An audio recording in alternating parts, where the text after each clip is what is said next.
Hi everyone. तो हमने last lecture में क्लिपर सर्किट्स देखे थे कुछ। अभी हम दो ऐसे क्वेश्चन सॉल्व करेंगे और एक थर्ड क्वेश्चन में आपको होमवर्क दूंगा। पर ये दो क्वेश्चन सॉल्व करने के बाद, थर्ड क्वेश्चन सॉल्व करने के बाद घर पे आपका क्लिपर सर्किट्स पूरी तरह से कवर हो चुका है, समझ लो। इसके बियॉन्ड कुछ क्लिपर सर्किट आ नहीं सकता। तो हम इस क्वेश्चन को सॉल्व करते हैं। ये डायोड को आइडियल डायोड ही समझना है, ठीक है। डायोड को आइडियल डायोड ही समझना है। प्रैक्टिकल डायोड्स के साथ प्रीवियस ईयर में क्वेश्चंस है। जब भी मैं प्रीवियस ईयर के क्वेश्चंस कराऊंगा तब प्रैक्टिकल डायोड्स के साथ भी क्लिपर कवर हो जाएगा। पर आज इस लेक्चर में क्लिपर सर्किट हम खत्म कर देंगे और आपके सारे कॉन्सेप्ट्स क्लियर हो जाएंगे क्लिपर सर्किट्स को लेकर। तो अभी हम इस क्वेश्चन को सॉल्व करते हैं। तो देखो, आपको बताया क्या गया है कि एक इनपुट है, एक आइडियल डायोड है, इसे 3 वोल्टेज डीसी भी अप्लाई किया गया सर्किट में, और आपको इस रेजिस्टेंस के अक्रॉस आउटपुट वोल्टेज पूछा गया है। तो हमेशा की तरह इसे कैसे सॉल्व करना होगा। कोई भी डायोड दो तरीके से बायस हो सकता है। कोई भी डायोड दो तरीके से बायस हो सकता है। एक हो सकता है कि वो फॉरवर्ड बायस हो जाए और एक हो सकता है कि वो रिवर्स बायस हो जाए। तो फॉरवर्ड बायसिंग ऑफ डायोड में क्या होता है, जब ये आइडियल डायोड होगा तब मेरा डायोड शॉर्ट सर्किट हो जाता है। मेरा डायोड शॉर्ट सर्किट हो जाता है। तो मैंने शॉर्ट सर्किट कर दिया डायोड को। यहाँ पे मैंने एक रेजिस्टेंस आर अप्लाई किया है। यहाँ पे इनपुट वोल्टेज वी इन है, प्लस माइनस वी इन, और ये 3 वोल्टेज है, और यहाँ पे plus minus output voltage small V naught है। तो अगर आप देखोगे इस डायोड का डायरेक्शन राइट साइड की तरफ है, तो इसमें करंट भी राइट साइड की तरफ जाएगा। P2N जाने वाला करंट राइट साइड में है, तो वैसे ही आप यहाँ पे भी वो करंट दिखाओगे I। तो इस सर्किट के हिसाब से अगर आप करंट I का इक्वेशन निकालोगे तो वो क्या आएगा, V in -3 divided by R। V in -3 divided by R। Forward bias में होता क्या है दोस्तों, फॉरवर्ड बायस में होता है कि आपका करंट ग्रेटर देन 0 आना चाहिए। तो अगर आप अपना करंट ग्रेटर देन 0 चाहते हो, अगर आप अपना करंट ग्रेटर देन 0 चाहते हो, तो क्या मेरे वीन को मैं बोल सकता हूँ 3 से ग्रेटर होना ज़रूरी है। मेरे वीन को 3 से ग्रेटर होना ज़रूरी है। तो वही मैं यहाँ पे लिख देता हूँ, मेरा V in should be greater than 3। मेरा V in should be greater than 3। और अगर आप इस लूप में KVL अप्लाई करोगे, इस लूप में KVL अप्लाई करोगे, तो देखो कैसे आएगा। ऐसे मैं जा रहा हूँ, लास्ट साइन क्या है, plus V in -3 minus V naught. मैंने क्या बोला, इस लूप में अगर KVL अप्लाई करोगे तो plus V in -3 minus small V naught is equal to 0। मतलब वी नॉट की वैल्यू क्या आई, वी इन -3। तो आपने फॉरवर्ड बायसिंग के केस के लिए कंडीशन निकाल ली अपनी इनपुट की, और उसके लिए आपका आउटपुट भी क्या आएगा वो भी आपने डिटरमाइन कर लिया, वो भी आपने डिटरमाइन कर दिया, कोई प्रॉब्लम नहीं है। अब रिवर्स बायसिंग के लिए क्या होगा, देखो रिवर्स बायसिंग के लिए क्या होगा। जब आपका डायोड रिवर्स बायस होता है तब हमें उसे क्या करना पड़ता है, हमें उसे ओपन सर्किट करना पड़ता है। मैंने ओपन सर्किट कर दिया डायोड को, और यहाँ पे 3 वोल्टेज है, और यहाँ पे एक रेजिस्टेंस R है, और यहाँ पे आपका input voltage plus minus V in है। ये है small V naught, plus minus small V naught. तो अगर आप देखोगे इस सर्किट में इस रेजिस्टेंस R में से कोई करंट फ्लो नहीं हो रहा है। यहाँ पे आपका आउटपुट वोल्टेज 0 होना चाहिए, पहले लिख देते हैं। करंट का इक्वेशन लिख लेते हैं। यहाँ पे क्या था, V in -3 divided by R। V in -3 divided by R।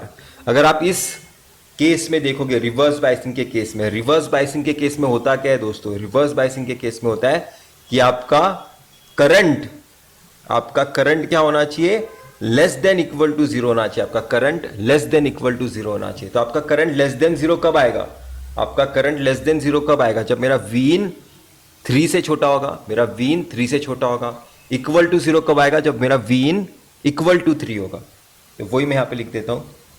इस केस में मेरा वी इन क्या होना चाहिए, मैंने डिटरमाइन किया है, मेरा V in should be less than equal to 3। और इस केस में आपका वी नॉट कितना आ रहा है, ज़ीरो। इस केस में आपका वी नॉट कितना आ रहा है? ज़ीरो।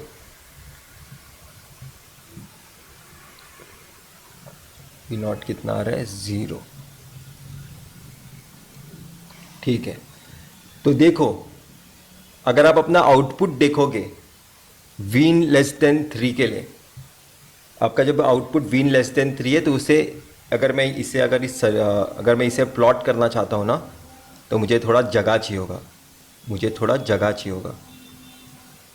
तो मैं जगह मिलने के लिए सबसे पहले इसे इरेज करता हूँ, इस सर्किट को रिवर्स बायसिंग के, क्योंकि मैं होप कर रहा हूँ कि आपने बना दिया होगा। ठीक है, मुझे थोड़ा जगह चाहिए क्योंकि, तो इसे मैं एक्सटेंड करता हूँ नीचे, और ये रहा time t,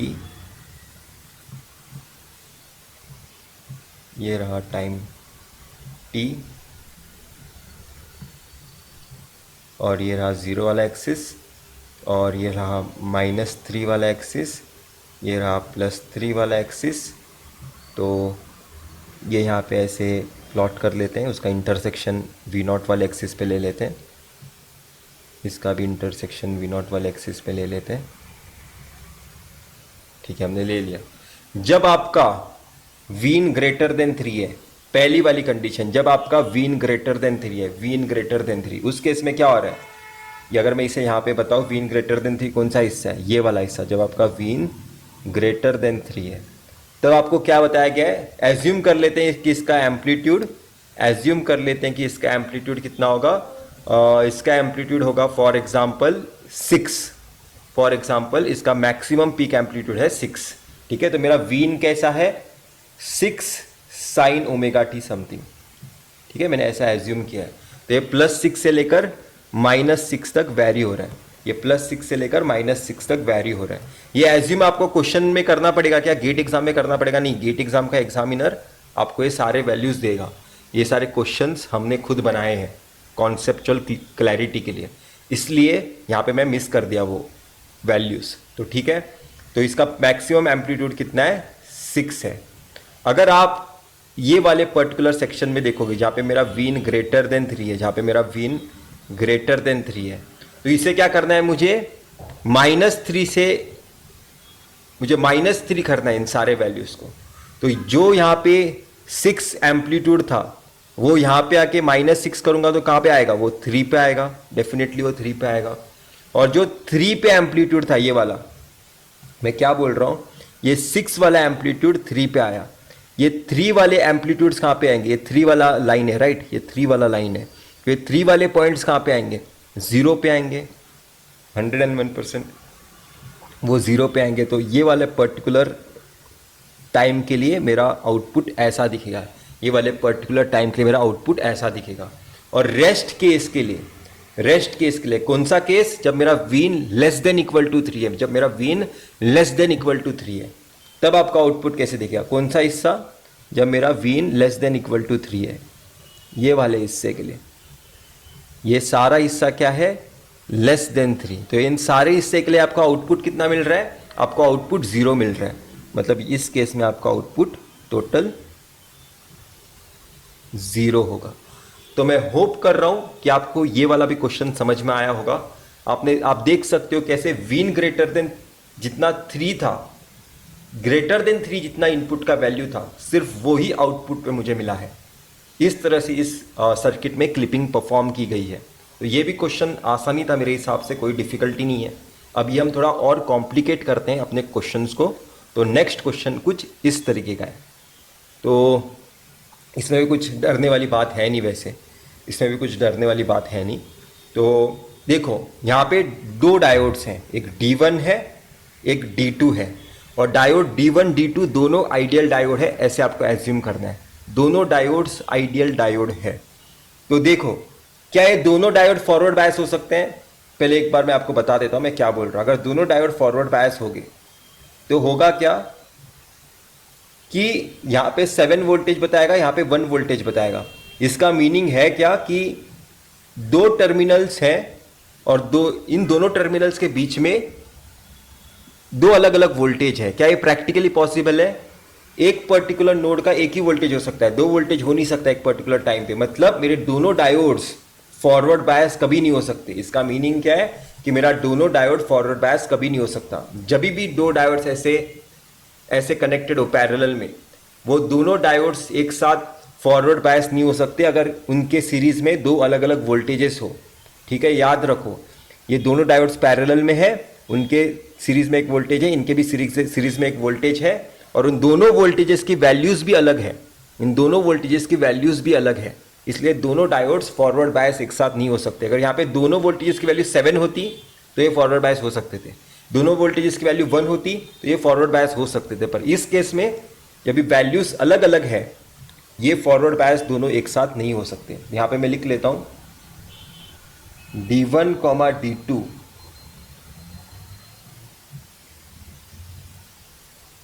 can't be forward bias together। ठीक है, यही चीज आपको अपने नोटबुक में लिखनी है कि D1 D2 दोनों एक साथ फॉरवर्ड बायस नहीं हो सकते। अभी मुझे सर्किट सॉल्व करने के लिए थोड़ा जगह चाहिए, इसलिए मैं थोड़ा जगह बना रहा हूँ। तो देखो, एक केस क्या हो सकता है कि आपका D1 फॉरवर्ड बायस हो गया और आपका D2 रिवर्स बायस हो गया। एक केस ये हो सकता है। दूसरा केस क्या हो सकता है कि मेरा D1 रिवर्स बायस हो गया और आपका D2 फॉरवर्ड बायस हो गया। ये भी एक केस हो सकता है। और तीसरा केस कौन सा हो सकता है, D1 D2 दोनों रिवर्स बायस। वो मैं नेक्स्ट स्लाइड में सॉल्व करूंगा। तीन ही केसेस हो सकते हैं कि दोनों एक साथ फॉरवर्ड बायस नहीं हो सकते। तो सबसे पहला वाला केस बनाते हैं।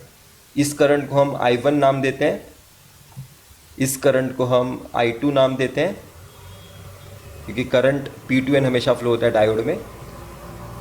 तो देखो, ये है वोल्टेज Vin, ये 2 ज़रा अच्छे से बनाता हूँ,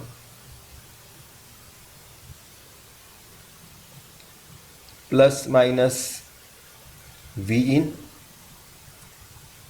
और यहाँ पे है एक सीरीज में रेजिस्टेंस R, और ये डायोड शॉर्ट सर्किट हो गया और यहाँ पे वोल्टेज 7 आया। क्या मुझे अलग दूसरी वाली ब्रांच बनाने की ज़रूरत है जिस केस में मेरा डायोड रिवर्स बायस हो रहा है? नहीं, वो ओपन सर्किट हो जाएगा, तो उस ब्रांच का कोई सिग्निफिकेंस है नहीं। जिस ब्रांच में मेरा डायोड ओपन सर्किट हो जाएगा उस ब्रांच का कोई सिग्निफिकेंस है नहीं, इस ब्रांच का कोई सिग्निफिकेंस है नहीं, क्योंकि वो ओपन सर्किट होने वाला है। ठीक है, यहाँ पे करंट कैसा जा रहा है, I1। ठीक है, तो I1 करंट का इक्वेशन निकालो। I1 करंट का इक्वेशन क्या होगा, Vin -7 divided by R। Vin -7 divided by R। अगर आप चाहते हो कि आपका I1 current forward biasing current है तो इसके क्या होना पड़ेगा, ग्रेटर देन 0 होना पड़ेगा। इसका मीनिंग क्या है कि मेरे Vin को ग्रेटर देन 7 वैल्यूज अचीव करने होंगे, मेरे Vin को ग्रेटर देन 7 वैल्यूज अचीव करने होंगे। और मेरा V0 इस केस में क्या होगा, इस सर्किट के हिसाब से, इस सर्किट के हिसाब से मेरा V0 क्या होगा, 7 वैल्यू होगा, 7।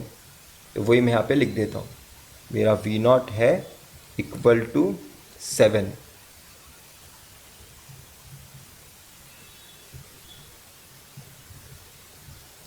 अब मैं सेकेंड केस बनाता हूं।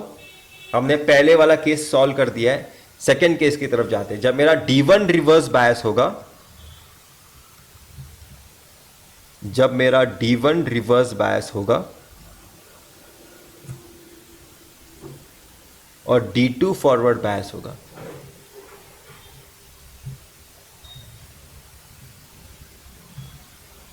मेरा D2 फॉरवर्ड बायस, D1 वाले ब्रांच को बनाने की ज़रूरत है क्या, बिल्कुल भी नहीं, क्योंकि वो रिवर्स बायस है, वो ओपन सर्किट हो जाएगा।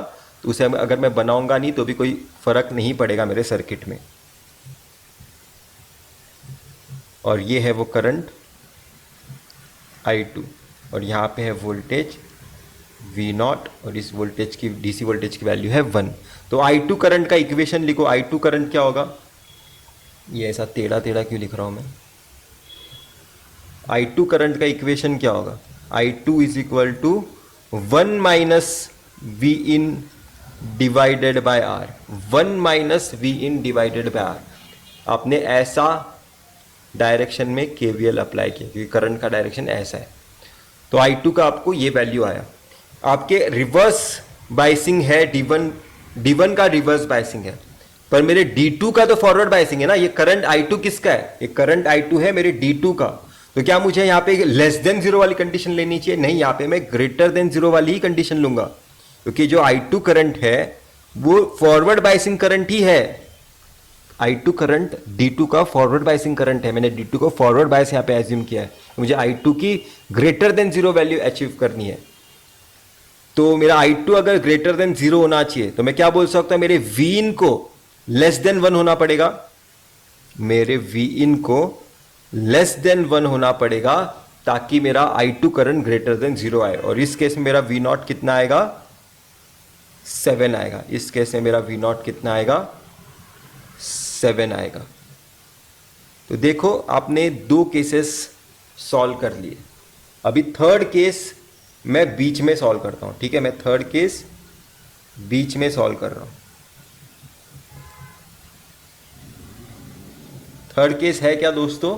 कि मेरा D1 भी रिवर्स बायस है और मेरा D2 भी रिवर्स बायस है। यह है आपका केस, थर्ड केस।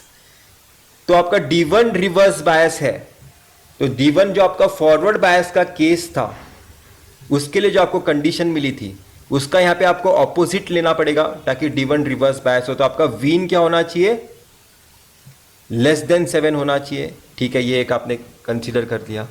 और अगर आपका D2 भी रिवर्स बायस होना चाहिए, अगर आप बोल रहे हो कि आपका D2 भी रिवर्स बायस होना चाहिए, तो यहां पे D2 फॉरवर्ड बायस के लिए जो आपने कंडीशन निकाली ये वाली, उसका यहां पे ऑपोजिट लेना पड़ेगा। मैं क्या बोल रहा हूं वापस से देखो, D2 रिवर्स बायस है तो D2 फॉरवर्ड बायस कहां पे था? यहां पे था। तो इस कंडीशन का ऑपोजिट कंडीशन यहां पे लूंगा। यहां पे D1 रिवर्स बायस था, D1 फॉरवर्ड बायस कहां पे था? यहां पे था। मतलब इसका अगर मैं ऑपोजिट यहां पे ले लूंगा तो D1 रिवर्स बायस का कंडीशन मिल जाएगा। यहां पे ग्रेटर देन 7 था D1 फॉरवर्ड बायस के लिए, तो रिवर्स बायस के लिए क्या होगा? Less than 7। D2 forward bias के लिए कंडीशन क्या था? Less than 1। तो D2 रिवर्स बायस के लिए क्या होगा? Greater than 1। इस तरह से हम सॉल्व करते हैं ऐसे क्वेश्चंस को, ग्रेटर देन 1। और अगर इन दोनों कंडीशंस का अगर आप इंटरसेक्शन देखोगे, इन दोनों कंडीशंस का इंटरसेक्शन, तो ये कुछ ऐसा आएगा। Vin should be less than 1 and Vin should be greater than 1 and less than 7। मतलब 1 और 7 के बीच में, 1 और 7 के बीच में होना चाहिए मेरा Vin, ठीक है? मेरा 1 और 7 के बीच में होना चाहिए। ये दोनों कंडीशंस का इंटरसेक्शन है। किन दोनों कंडीशंस का इंटरसेक्शन है? इन दोनों कंडीशंस को अगर आप एक साथ करोगे तो ये आपका इंटरसेक्शन वाला कंडीशन आया। तो इस केस में अगर आप देखोगे, अगर आप चाहते हो कि आपका D1 D2 दोनों रिवर्स बायस हो तो कैसा दिखेगा आपका सर्किट? तो देखो ये वाला आपका सर्किट है। अगर आप एज्यूम कर रहे हो कि आपका दोनों डायोड रिवर्स बायस हो गया, अगर आपका दोनों डायोड रिवर्स बायस हो गया तो रिवर्स बायस होने पे सर्किट कैसे दिखेगा हम देखते हैं पहले, ताकि हम V0 कैलकुलेट कर सके। क्योंकि Vin की तो कंडीशन हमने अचीव कर ली, हमने Vin की कंडीशन तो अचीव कर ली है।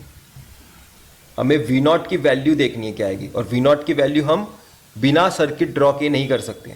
तो दोनों डायोड्स को आपने ओपन सर्किट कर दिया। तो आप देख सकते हो इस रेजिस्टेंस के पास कोई वोल्टेज ड्रॉप नहीं होगा क्योंकि इसमें से कोई करंट ही नहीं फ्लो होगा, ओपन सर्किट है ये। तो मैं बोल सकता हूं मेरा V0 ही एग्जैक्टली इक्वल टू Vin होगा। इस केस में मेरा V0 exactly equal to Vin होगा क्योंकि V0 कनेक्ट किया गया मेरे इनपुट वोल्टेज को। तो वो यहां पे लिख दो, आपका V0 होगा एग्जैक्टली इक्वल टू Vin। तो आपने तीनों केसेस के लिए कंडीशंस निकाल दिए, आपने तीनों केसेस के लिए कंडीशन निकाल लिए। तो देखो अभी मैं क्या कर रहा हूं, अभी मुझे इसका आउटपुट प्लॉट करना है, मुझे आउटपुट प्लॉट करना है। तो मैं क्या करूंगा, इसी में 1 और 7 प्लॉट कर देता हूं। ये एज्यूम करते हैं कि ये वाला पॉइंट कुछ 1 का है, ये वाला पॉइंट कुछ 7 का है। तो देखो पहले वाली कंडीशन देखो, पहले वाली कंडीशन जब मेरा वी इन ग्रेटर देन 7 है, जब मेरा वी इन ग्रेटर देन 7 है, ग्रेटर देन 7 वाला कौन सा कंडीशन है भाई? ग्रेटर देन 7 वाला ये वाला कंडीशन है। तब आपको क्या पता चला है कि आपका उस केस में क्या होना चाहिए? आउटपुट एग्जैक्टली इक्वल टू 7 होना चाहिए। ठीक है, यहां पे इसे नीचे लो।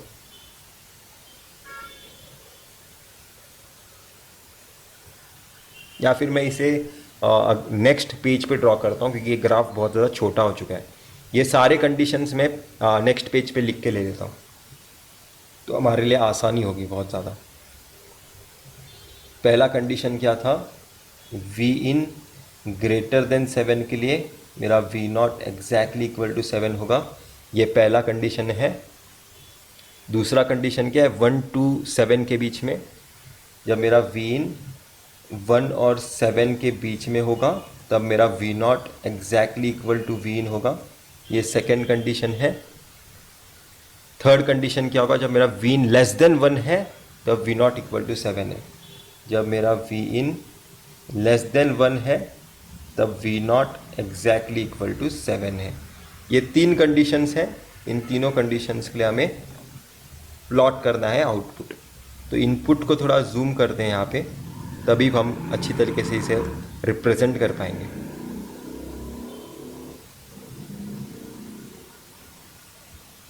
तो देखो, मैं इस पर्टिकुलर लाइन को समझ रहा हूँ कि ये 1 वाली लाइन है, इस पर्टिकुलर लाइन को समझ रहा हूँ कि ये 7 वाली लाइन है, और ये आपका इनपुट वेवफॉर्म है। तो इसके नीचे आपका आउटपुट वेवफॉर्म होगा। तो ये वाले इंटरसेक्शन नीचे ले लेते हैं। ये आपको आपके बुक में भी इतना ही ऐसा जूम आउट करके बनाना पड़ेगा, बड़ा छोटा बनाने जाओगे गड़बड़ हो जाएगा।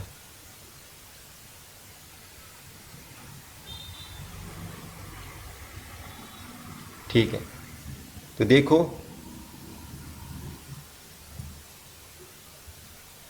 ये है वी नॉट, मैं प्लॉट कर रहा हूँ। तो जब मेरा वी इन ग्रेटर देन 7 है, जब मेरा वी इन ग्रेटर देन 7 है, ये वाला हिस्सा, यहाँ से लेकर यहाँ तक का हिस्सा, यहाँ से लेकर यहाँ तक का हिस्सा, तब आपको क्या बताना है? मेरा आउटपुट कितना होगा? 7 होगा। मेरा आउटपुट तब 7 होगा। ठीक है, बना दिया। जब आपका वी इन लेस देन 1 है, जब आपका वी इन लेस देन 1 है, कौन सा? ये वाला हिस्सा, लेस देन 1। इन सारे हिस्से में आपका वी इन लेस देन 1 है, ये वाले हिस्से में। देखो, ये वाले हिस्से में आपका वी इन लेस देन 1 है। इस टाइम के बाद आपका वी इन लेस देन 1 है। वापस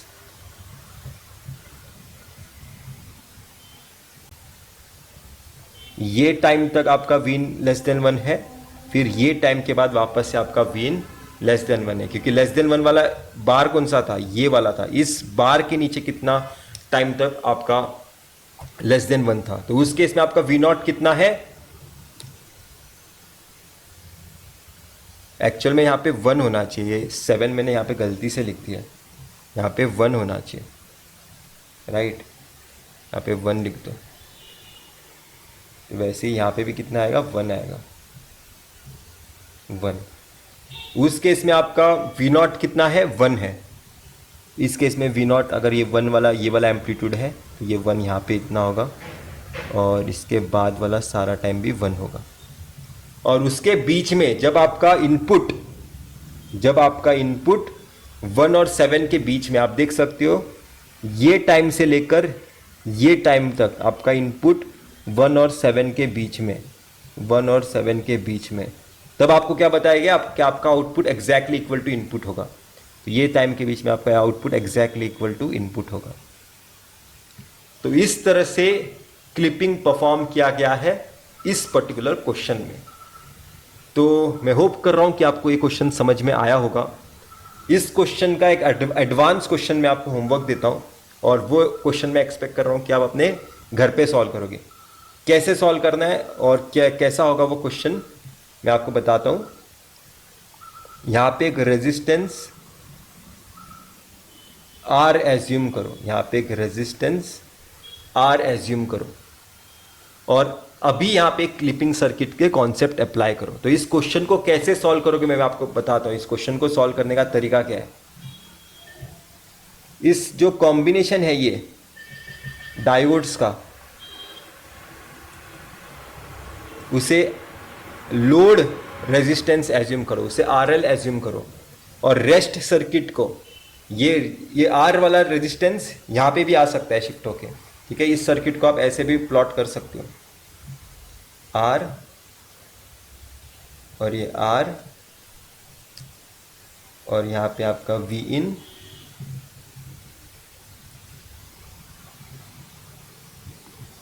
और यहाँ पे आपका resistance R L.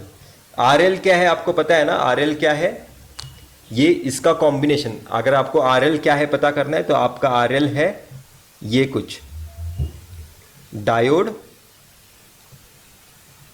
Series with 7 ohm 7 voltage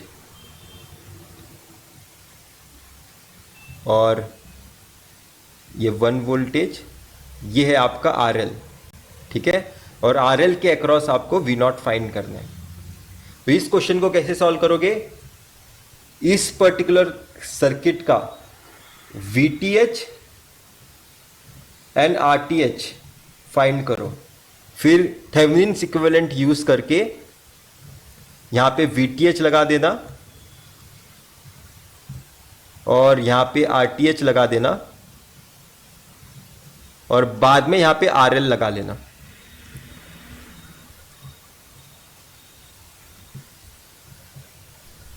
अगर मैं ही सारे क्वेश्चन सॉल्व करूंगा तो कभी आप अपनी थिंकिंग डेवलप ही नहीं कर पाओगे, ये वाला प्रॉब्लम हो जाएगा। इसलिए मैं आपको ये वाला क्वेश्चन होमवर्क दे रहा हूं। अब यहाँ पे आप वी नॉट अप्लाई करोगे तो RTH की कुछ वैल्यू होगी, VTH की कुछ वैल्यू होगी। अब ये वाला पर्टिकुलर सर्किट हमारा यही सर्किट बन चुका है, ठीक है। तो अब इसे इसी तरह से सॉल्व करोगे, पर सबसे पहले आपको क्या करना है, VTH और RTH कैलकुलेट करना है, तभी आप यहाँ पे VTH RTH पुट कर पाओगे। इस पूरे डायोड के कॉम्बिनेशन को आपने RL लोड रेजिस्टेंस एज्यूम किया है। तो मैं होप कर रहा हूं कि आप ये क्वेश्चन सॉल्व कर पाओगे, कोई डिफिकल्टी वाली बात है नहीं। मुझे पूरी उम्मीद है कि आप इस क्वेश्चन को सॉल्व कर सकते हो। +10 से लेके -10 तक मेरा इनपुट वैरी हो रहा है, ऐसा समझ सकते हो मेरे क्वेश्चन में इनपुट वोल्टेज। और इस क्वेश्चन को सॉल्व करो और जो भी आंसर आएगा वो करेक्ट ही होगा अगर आपका अप्रोच सही है। तो हम नेक्स्ट वीडियो में मिलते हैं और नेक्स्ट वीडियो में और भी अच्छे अच्छे कॉन्सेप्ट्स लाऊंगा और क्लैम्पर सर्किट्स पे भी डिस्कशन होगा। बाय।